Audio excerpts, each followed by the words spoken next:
Now we return to local news, and John's got the latest from Enfield Town FC.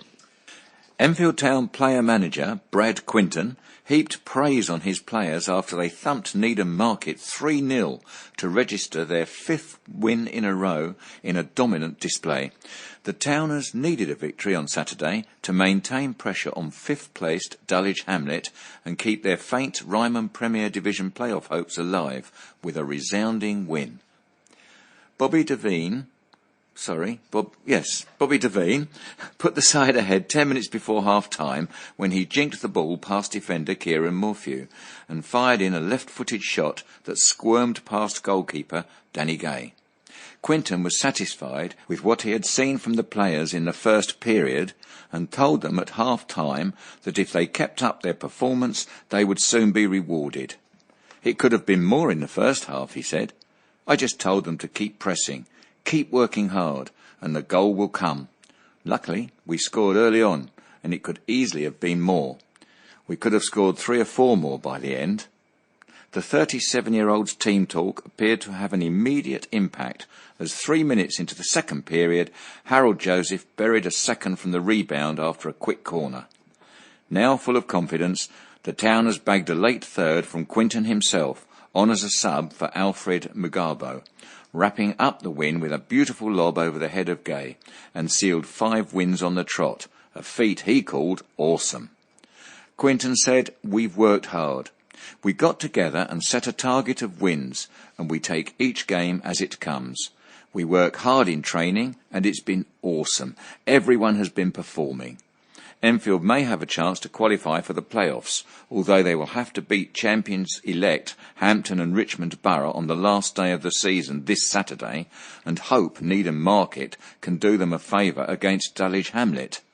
"We play for everything," Quinton said. "We go to Hampton and Richmond on form. We're not worried about the game. The lowest we can finish is 6th. The title is theirs, so going into the game there will be a party atmosphere." No matter what happens, the ex-Braintree player stressed that he was happy with how the season has gone and will soon be preparing the players for the Middlesex County Cup final against Northwood on Saturday, May the 7th. He said, "I'm pleased with the season. We have another cup final to play in May and we're all really looking forward to it." Saracens are on the brink of securing a home semi-final in the Aviva Premiership playoffs after easing to a 22-12 victory over Harlequins at Wembley Stadium on Saturday. A crowd of more than 80,000 was in attendance to see Sarries overcome their London rivals, and the result means that victory at home to lowly Newcastle in their next league match will guarantee them a top 2 finish. As had been the case against Northampton in the European Champions Cup the previous outing, Sarries were some way below their best, but first-half tries from Chris Ashton, 2, and George Cruz, 2 of which were converted by Charlie Hodgson, enabled them to take control of the match. However, the second period saw Sarries struggle to get any fluency into their game, and they only managed to add a solitary Owen Farrell penalty to their score as they had to grind out the win. The performances in this game and the previous weekend's one against Northampton are below the standards we'd expect, said Director of Rugby Mark McCall. "We weren't good in some areas and were a bit loose. We made inroads into Quinn, but then threw the ball away. We weren't patient enough. Our penalty count was that of a losing team and a third of them came at scrum time. So that's something we'll have to fix for next week. We scrummaged magnificently against Northampton and we were the opposite of that in this game. A lot of people work hard to make this event happen, and we'd like to have given them something better in the second half. But we've won 4 games in a row, and 2 of those against Exeter and Bath were outstanding performances." Meanwhile, Sarries have been handed a boost with confirmation that locks George Cruz and Maro Itoje, key figures in England's Grand Slam triumph in the Six Nations Championship, have signed 3-year contract extensions to keep them at the club until 2019. "We're extremely happy that Maro and George have committed their futures to the club," McCall added. "They've been in superb form this season for both club and country. They're only going to get better and better as players, and we're excited about them doing it here at Saracens." Saturday sees Saracens facing Wasps in the semi-final of the European Champions Cup at the Majeski Stadium in Reading at 3 p.m. Mallet-wielding rookies have been turning their hand to a classic British summertime entertainment. New players are being urged by Enfield Croquet Club to take up a fresh challenge. The club plays at Bush Hill Park, next to the tennis courts, and in the past fortnight a dozen new faces have attended special sessions. Brian Dawes, club secretary, says it's generally deemed to be a genteel sport, and you couldn't argue that the majority of members are of a certain age, but the game is great fun. Members pay £75 for the season, which runs from April to the end of September. Mr. Dawes adds, most people have previously played other sports, whether it's golf or football. It's also played on a competitive basis, and we are members of the East Anglian Croquet Federation, so we play fixtures in a league. We would love to hear from anyone who wants to play the sport. There is a handicap system, so new players are not at a disadvantage when we play games. Mr. Dawes can be contacted on 020 8366 6005. That's 020 8366 6005. And the club's website can be found at www.enfieldcroquet.org. That's www.enfieldcroquet.org. And now I've got a number of items about things where to go and when. Saturday, a celebration of John Denver at Millfield Theatre, Silver Street, Edmonton, 7:45 p.m. Wayne Denton accompanied by video footage. Tickets are £22. Phone the box office on 020 8807 6680. And then Pascha, 40 Hall, 40 Hill Enfield, 12 noon to 4 p.m. Greek Orthodox Easter celebrations, including egg designing, paper flowers and candle decoration workshops, a trail of the grounds and traditional dancing. Workshops, which cost £3, suitable for 4 to 11-year-olds, accompanied by an adult. And still on Saturday, quilling at Christchurch United Reformed Church, Chaseside, Enfield, from 2 p.m. to 4 p.m. It's a drop-in papercraft workshop run by the Quilling Guild. Contact Russell, that's RUSSELL, Cathym, CATHYM, @gmail.com, or phone 020 8529 0689 for more information. And there's a nominal fee, but it doesn't say what that fee is. Also on Saturday, Community Open Day, Vickers Moor Lawn Tennis Club, Sherbrooke Gardens, Winchmore Hill, 12 noon to 4 p.m. Taster clinics for all ages and abilities, and it's free. And another one on Saturday, Shed Performance Workshops, Chicken Shed Theatre, Chaseside, Southgate, 10 a.m. and 11:15 a.m. Sessions for 5 to 8-year-olds and 9 to 12-year-olds. Tickets are £6 per session, £36 for an 8-week block booking. And it says Monday to Saturday and April the 30th, the Full Monty, Dugdale Centre, London Road, Enfield Town, 7:45 p.m. and 2:30 p.m. on Saturday. Musical presented by Finchley and Free and Barnet Operatic Society. Tickets £16. The box office 020 8807 6680. And more news about the Greek Easter celebrations at 40 Hall as it celebrates one of the biggest events in the Greek Orthodox calendar. A range of craft workshops inspired by the Greek Easter, otherwise known as Pascha, will take place at the Jacobean Manor House a week before the official date. Some of the activities taking place during the afternoon will include decorating your own egg, paper flower making, candle decorating and clay vase making. Visitors will be able to explore the estate that surrounds the hall in an educational Easter trail that will reveal many interesting facts about Pascha along the way. Elizabeth Elia, 40 Hall programme trainee and organiser of the event, says, "We have many visitors to 40 Hall from the Greek community, so we wanted to do something extra special in celebration of Pascha this year. Pascha is a very family-oriented celebration, so this event will cater for families and young children." During the afternoon, Andreas Greek Dancing School will perform a set of traditional Greek dances, along with music classes also being offered to children by Astarakia. to help them learn more about Greek language and culture.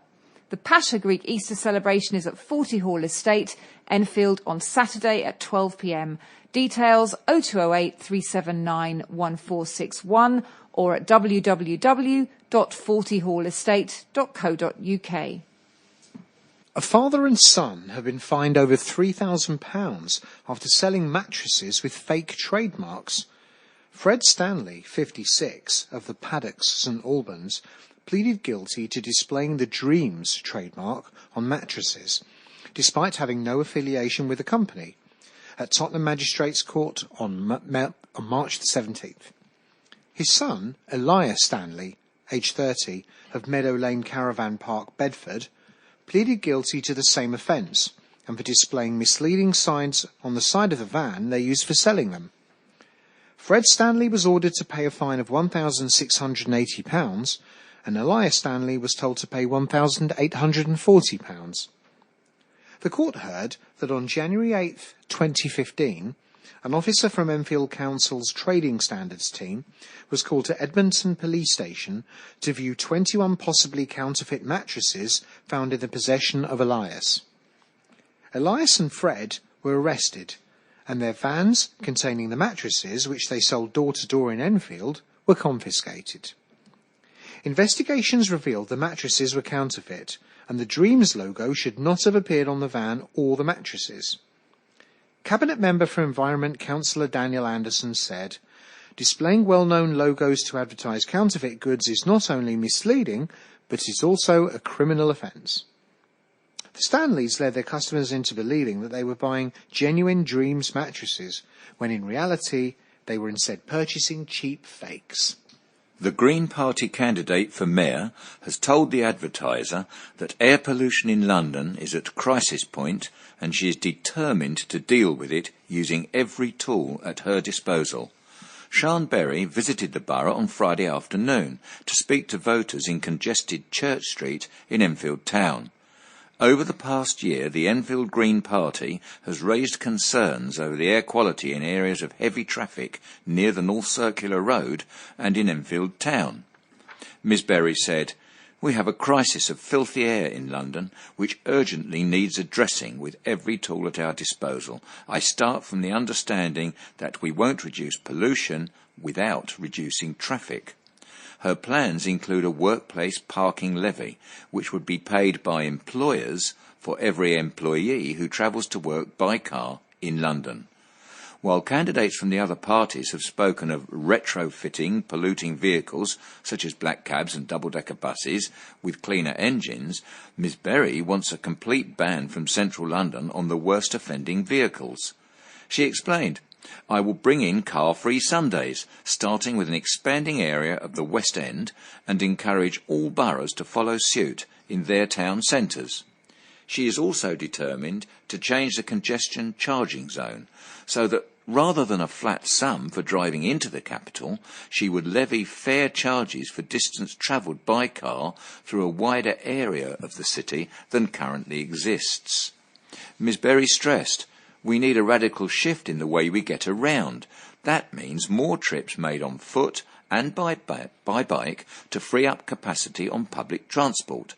She would also ring-fence funds for specific boroughs to improve their high streets and town centres, making them nicer places to spend time in. These will be led by local communities who want to see the benefits of reduced traffic levels, she said. Each borough would receive a similar level of funding to the current Mini Hollands. Ms Berry also outlined plans aimed to combat escalating private rents in the capital. "I'm a renter myself, and I've pledged to set up a London Renters' Union, which would automatically represent all 2.3 million private tenants in London," she said. Working with existing groups and campaigners, it will be able to help renters organise to rein in private rents and expose letting agents. But she wants to go further than this and urges the government to grant City Hall powers over rent in London. She added, "I would lobby hard for that, and I hope the Renters' Union would be an important part of that campaign." Thousands of drivers are being exploited for using a new bus lane, it's claimed. Enfield and Haringey UKIP chairman Nigel Sussman says signs on a busy road should be clearer so motorists can avoid a £65 charge. But Enfield Council says drivers paying attention should just stay out of the bus lane. Mr Sussman claims a bus lane entrapment is being run in Southbury Road, catching drivers who are turning left into Baird Road. As a result of a Freedom of Information request, Mr Sussman has found out that 5,477 drivers have been fined for using the lane, which runs along Southbury Road and ends not far from the traffic lights at the junction with Baird Road over a period of 10 months. The penalties were introduced in January last year, and the figures relate to the penalties issued up to the end of last October. That's nearly 550 people a month, and if all of the money's been paid, will have raised more than £350,000 for the council. Mr Sussman added, "It's not the fault of the drivers. This is purely down to the council, which is responsible for signage and road layout. The council, instead of reviewing the junction, is using it as a revenue-generating entrapment, and it shows a complete disregard for motorists. The council has the cheek to raise everyone's council tax and still try to exploit its residents in this way. In effect, it penalises people who turn left into Baird Road. The bus lane ends very close to the traffic lights, and many motorists move to the near side lane in anticipation of turning left. I suggest that until the council do something about the situation, drivers should consider it a no left turn into Baird Road." But Daniel Anderson, Cabinet Member for Environment, said, "We're firm but fair, and if you don't drive in a bus lane, you won't get a ticket. If you decide to jump a queue at the expense of other motorists by driving in a bus lane, you should expect to face the consequences. However, if you feel you've been unfairly treated, there is an independent appeals panel." Less than a year after a triple bypass operation, a grandmother is joining the fight against heart disease by taking on a gruelling 10-kilometre run. With a new lease of life, Geraldine Ward is hoping to raise funds to help the British Heart Foundation research into the disease, which is the UK's single biggest killer. The teacher will tackle the Tower of London run on May the 11th. Geraldine, aged 60, of Ravens Close, Enfield, explained, "The prospect of having heart disease never crossed my mind. Even when I started to become increasingly tired and experienced tightness in my chest, I used every excuse to stop me from seeing my GP. I blamed it on working too hard, getting older, and becoming unfit. A keen dancer, I used to leave practice sessions with my hands clutching my chest and struggling to breathe. Symptoms got worse at Easter last year, and she took advice to visit a doctor. After tests and referrals, doctors said that I was a walking miracle and shocked that I was still living a relatively normal life," said the mum of 3.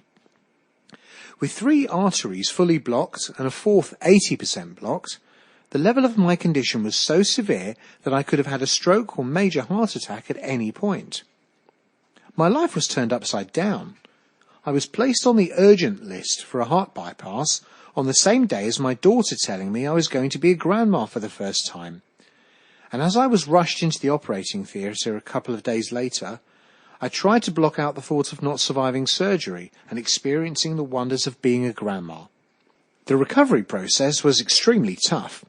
From getting out of bed to completing cardiac rehab, I had to rely on my family support, the amazing staff at St Bartholomew's Hospital, and a lot of self-motivation. I'm taking part in the run with friends and family to give back to the BHF and help fund research that has given me a second chance at life. I feel incredibly blessed, because if I had put off seeing my doctor for much longer, who knows what would have happened. Recently, I hosted a birthday party and raffle, which raised £2,490 for the BHF and Barnet Cardio Rehab Programme. It was an amazing feeling to be able to dance for the first time in months. To sponsor Geraldine, visit www.justgiving.com/Geraldine Ward. I'll repeat that. To sponsor Geraldine, visit www.justgiving.com/Geraldine-Ward04. I'll repeat that again. www.justgiving.com/Geraldine-Ward04. Enfield's mayor said she will do anything to raise awareness of dementia after she was locked in a wet garden. Councillor Patricia Ikechi sat in the dementia garden at Chase Farm Hospital on Friday between 10 a.m. and 5 p.m. and raised £1,500 for the Royal Free Trust, which is aiming to improve the facility. She said fighting dementia is a very important battle, and her commitment to the cause was personal as well as a mayoral duty. Despite the weather, with the rain starting to fall as soon as she stepped outside, she said she was not put off raising money for a cause she felt passionately about. Councillor Ikechi said, "It went very well. It rained very hard throughout the day, but I was under a gazebo, so it wasn't too bad. Not many people are too aware of dementia. So many people live with it, yet they do not realise how serious it is." She added, "I have lived in this country for 37 years, and I have lost close friends, family, constituents, and members of my community to dementia. I would do anything for the Chase Farm charity, even sleeping on the streets if it meant I could raise money for them." She said they had been aiming for £5,000 on the day, but said although £1,500 was not much, it was a good start. To donate to the Mayor's Charity Fund, and I'll try to get this in one go, visit www.justgiving.com/freeenfields-mayor. A coroner has issued a formal warning over the death of a baby whose mother repeatedly told doctors she needed a caesarean section. Christian Jaworski, who was born in North Middlesex University Hospital in Edmonton in June, died when he was just 5 years old after his brain was starved of oxygen, while doctors tried a prolonged delivery using forceps and suction. Doctors persisted with these attempts despite his mother's repeated pleas that she needed a C-section. Tracy Taylor of Bowes Road had been told after the birth of her first son that she would need a caesarean for the delivery of any other children. He was only £5, unusually small for a forceps delivery. After an inquest, North London coroner Andrew Walker made a Regulation 28 order, which warns the Department of Health of risks of future death if life-saving caesareans are eschewed in favour of cheaper options. He cited expert evidence by Royal Berkshire Hospital obstetrician Patrick Bowes, who told the inquest that some doctors and midwives could be influenced by the cost of procedures when deciding how to deal with difficult deliveries. However, a spokesman from North Middlesex in Stirling Way insisted that costs would never influence doctors and medical staff from trying to save the lives of mother and child. The hospital's Director of Medicine, Dr. Kathy Cale, said, "Our team took their decision to continue with the clinical delivery in this case for clinical reasons and would have had no concerns about intervening surgically had they believed this risk was warranted. When medical interventions failed, doctors rushed Tracy into an operating theatre for an emergency C-section." Speaking on the Today programme on BBC Radio 4 on Friday morning, she said she told midwives and doctors at every meeting and consultation throughout her pregnancy that she'd been told she would need a C-section. "When my first child was born, it was quite a traumatic experience," she explained. "I was told while I was still in the delivery suite that I had a narrow birth canal and for any subsequent children I would have to have a caesarean. When I fell pregnant with Christian, it was something I highlighted from the beginning." She explained that despite making doctors aware of these factors, she was turned away from the hospital twice. On the second occasion, she was crying and pleading with them to let her stay in case of any complications. Her son was eventually delivered by an emergency C-section after what she described as a prolonged trial of instrumental intervention. "I feel like I was treated like an over-anxious woman who was just too frightened to give birth, when that was never the terminology I used," she said. "I went in there with a reason. That isn't something a woman would just make up." Dr. Cale stressed that the coroner had not found the hospital trust to have been negligent and added, "We have accepted liability for Christian's death because we accept we made mistakes. As a result of our own detailed investigation, we've drawn up new guidance for all our staff about limiting prolonged instrumental delivery and avoiding the sequential use of instruments. We've also taken steps to ensure that if a mother expresses concerns about her means of delivery, that these and the reasons for them are clearly recorded in her notes. Will the next Miss Universe come from Enfield?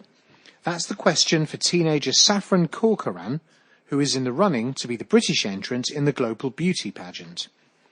Saffron, aged 19, of Bertram Road, is one of 40 women vying for the title, and she must be in with a chance.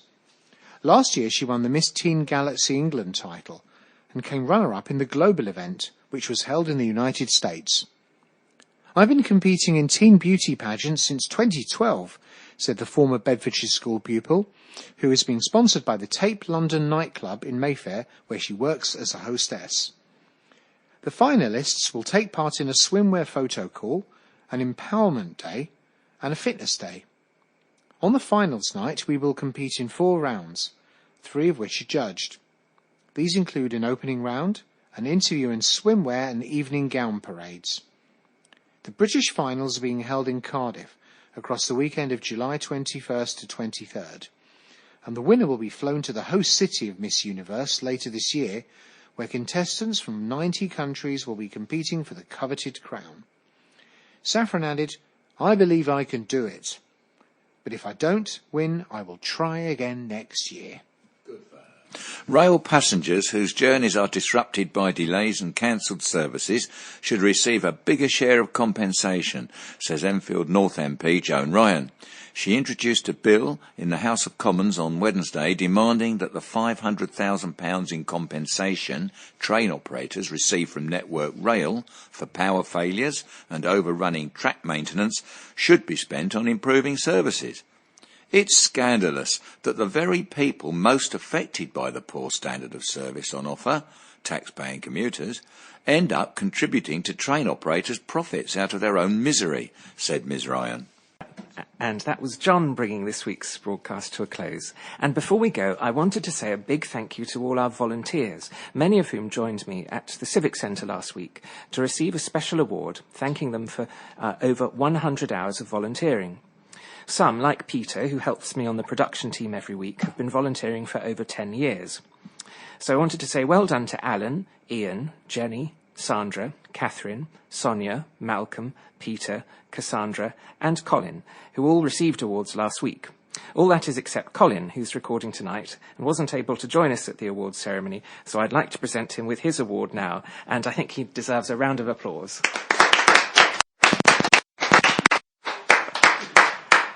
Well done, Colin, and thank you to all our volunteers.